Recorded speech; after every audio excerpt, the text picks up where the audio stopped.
We have gazed upon the supreme deities of chaos, but the hierarchy of chaos is vast and forever shifting, as well as deeply terrifying.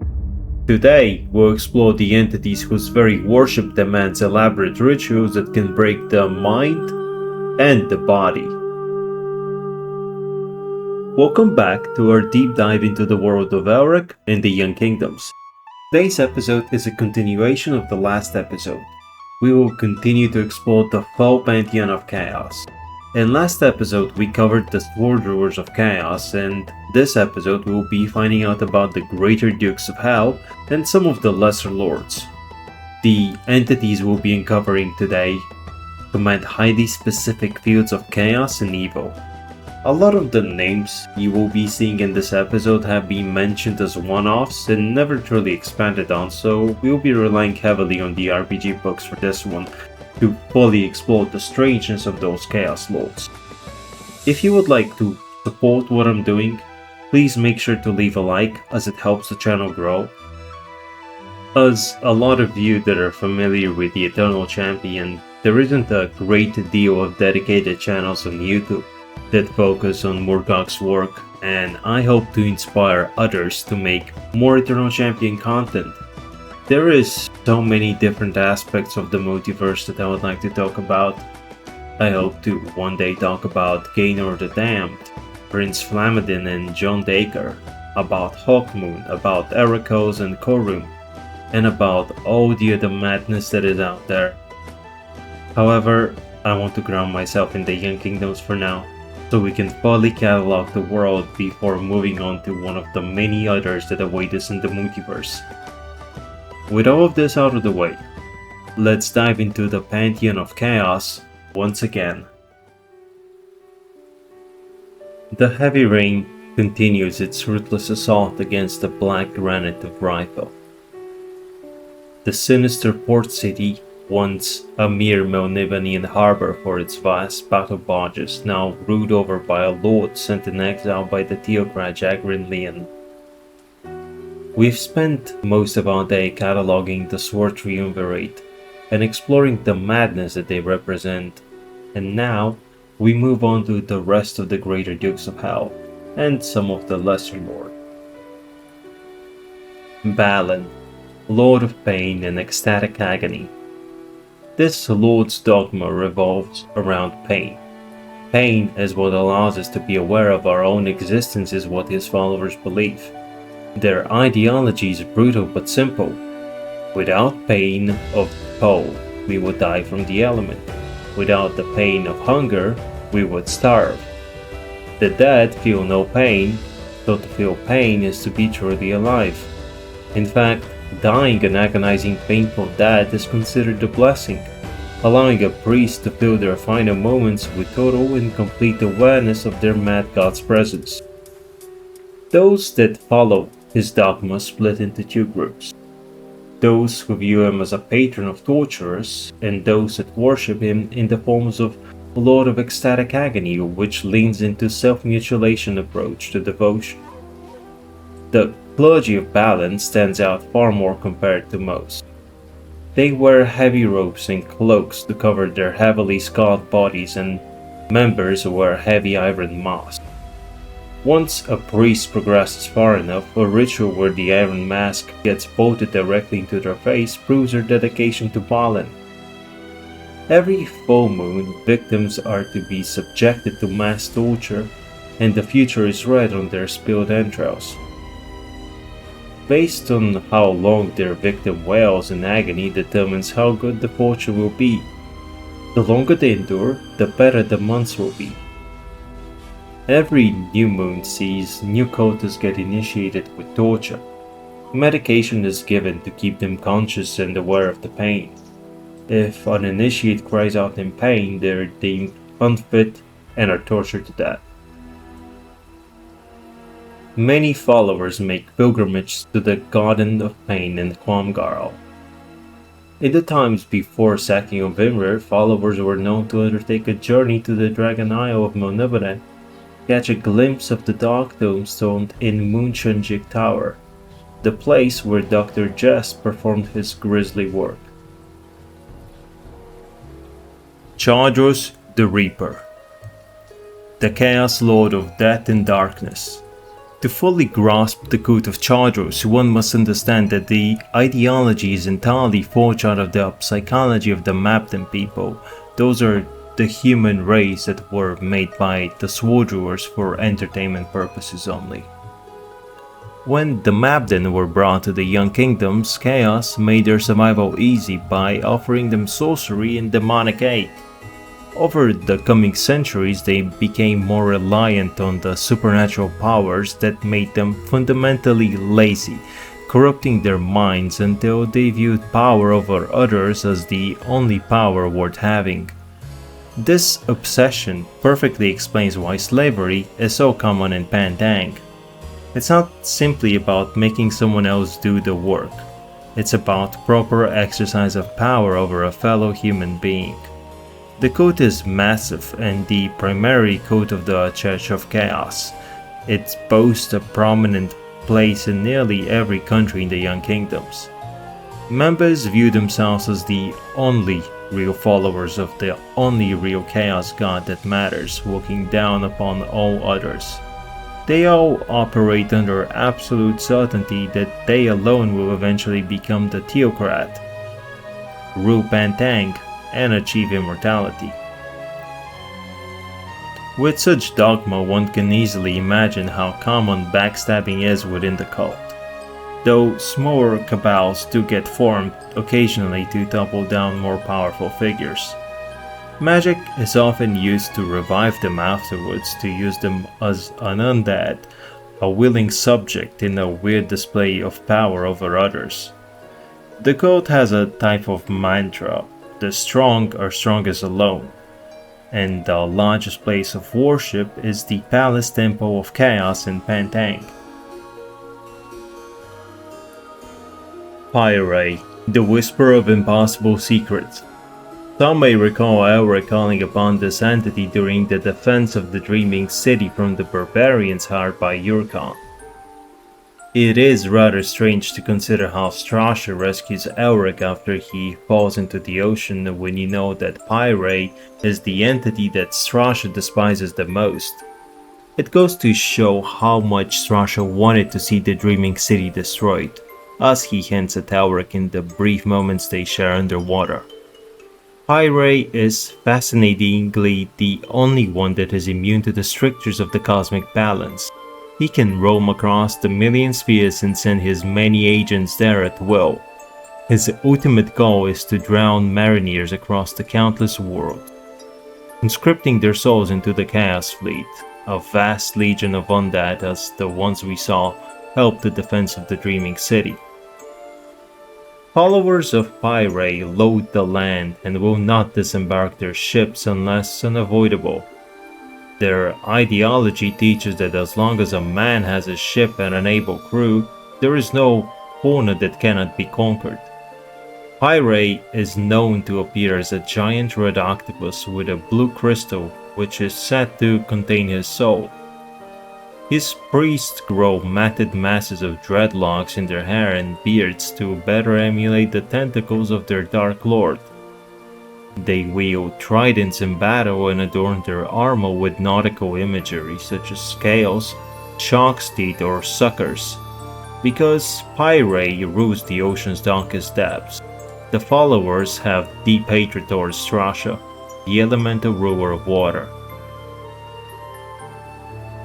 All worship of Pyaray happens upon high seas, and the worship is more favorable when no land is in sight.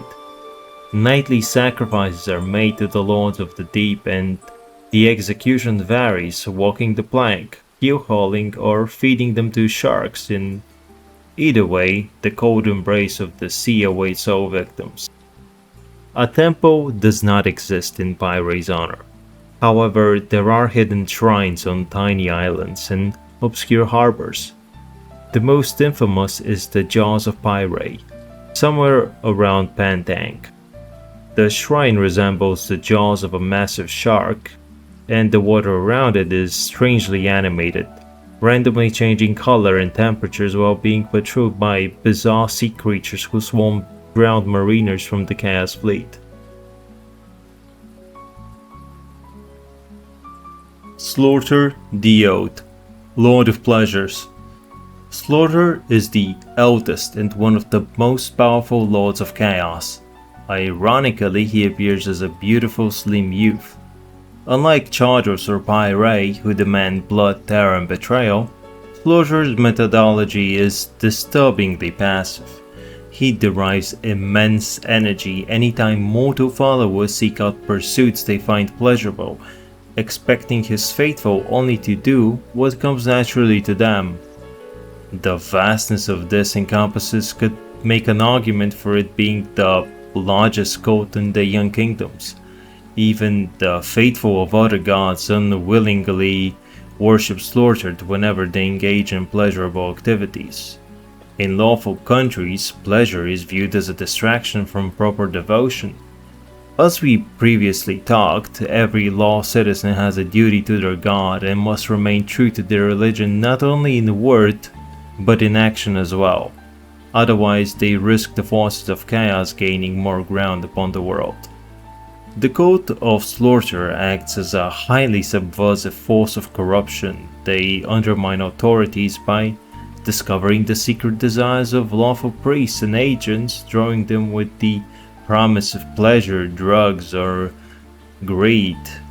To fuel those desires, the cult runs complicated smuggling operations, ensuring no port is exempt from their influence. To properly worship the Lord of Pleasures, one must surrender themselves to their vice. The worship happens on the Bacchanalian ruins, where these affairs of pleasure last for days or even weeks, featuring master musicians, exotic foods, and every indulgent act imaginable. Followers pursue these pleasures with reckless abandon. The self-destructive behavior is considered the highest form of sacrifices. They slowly give themselves over to their god through a dance of pleasant destruction. They dress in the finest clothing and the brightest silks and velours. In a stark contrast to this luxury, in Pantheon the followers practice disfigurement to make their god's beauty appear that much more pronounced by comparison. We talked about the dark underbelly of Argimilar, and a bulk of the nobility there is known to engage in these hedonistic acts of orgies and pleasures in praise of their god. They are not known for elaborate scheming, as they are too focused on immediate pleasures. Hionhurn, the Lord of Gibbets. The Executioner and the Lord of Gibbets. Gibbets is a type of iron cage used to publicly display executed criminals or serve as warning to others. Hionhurn is violence given form. He appears as a humanoid, giant with gnarled bark-like skin. He is bloodthirsty and cruel, delighting in nothing save the actual spilling of blood and slurping life force from those slain by his followers, who were nothing but a bunch of mindless, bloodthirsty monsters who despise fair fights and exist to slay.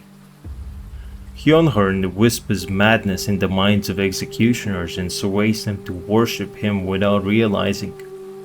In countries where chaos worship is illegal, these cultists will masquerade as priests of other gods to lure unsuspecting victims to isolated location where the follower takes great pain to ensure that the head is removed, to be kept either as a trophy or a grisly calling card. There is a sect called the Vultures in Crimson, a group of religious assassins originating from Pantheon. They operate by either assassinating high-ranking figures of authority to prove that no one is safe from Hionhurn, or follow obscure omens to murder completely random targets, from simple farmers to peasants on the road. No place of worship exists. However, secluded glades at the center of which a blood-stained headsman block lies across the Young Kingdoms, and all followers seem to be able to find it with great ease despite not appearing on any maps. They're simply drawn to them. and if a follower lures a victim to this glade, great power is said to be granted to them. Hionhurn died at the hands of Rackhir the Red Archer, who shot an arrow blessed with the power of law. While the dukes we have covered command massive followings, the grimoires also contain fleeting mentions of minor deities and vocalized chaos lords. These entities rarely maintain sprawling cults, but they meddle in affairs of mortals and the Eternal Champion. A mention of Vezhan appears, a smoky yellow-winged humanoid most notable for being the patron of the warrior priest of Foom, more specifically the patron of Rackhir the Red Archer before he rejected chaos to seek the peace of Tanalorn. There is an Orunlu, the Keeper, the purple-scaled giant we mentioned, tasked with guarding the Dead God's book, which contains the secret to chaos and its desire to endlessly perpetuate the struggle. A minor chaos lord made entirely of fire by the name of Checkalakh. When the original population of the beggar city, Nadsokor, were struck by a disease, they asked the chaos lords for help. In a crude joke, they summoned this burning god to burn out the city with its people and all their possessions. He was later imprisoned in a labyrinth within the city by Dawnblast. With the topic of Nadsokor, another name comes up in the grimoires: Narjan, a rider in black armor with a hollow voice that echoes from within his helm. He is the one that led the abhorrent beggar armies of Nadsokor against the eternal Tanalorn. When he is finally captured, his armor proves to be empty. The storm outside shows no sign of stopping, but our transcribing of old books and grimoires is concluded for today. We have witnessed true horrors from the depths of the Chaos Pantheon. From the ecstatic agony of Balan, to the worship of Chardros and his backstabbing fiends, to the drowned legions of Pyaray. The Dukes of Hell are a terrifying mirror reflecting the darkest aspect of the mortal mind: pain, power, terror, and mindless violence, unrestrained indulgence. We have had enough of Ryfel, and in the next episode, who knows where the strange winds will guide us. We come out of this long journey to Ryfel with a vast knowledge of Tang, and a great deal of knowledge of the chaos entities that inhabit the multiverse. If you made it this far, please leave a like and let me know which Chaos Lord you found the most interesting in the comments below. And as always, make sure you subscribe to explore the rest of Moorcock's world with me, and be aware that the journey will be long and perilous, and I'll be glad to have you with me.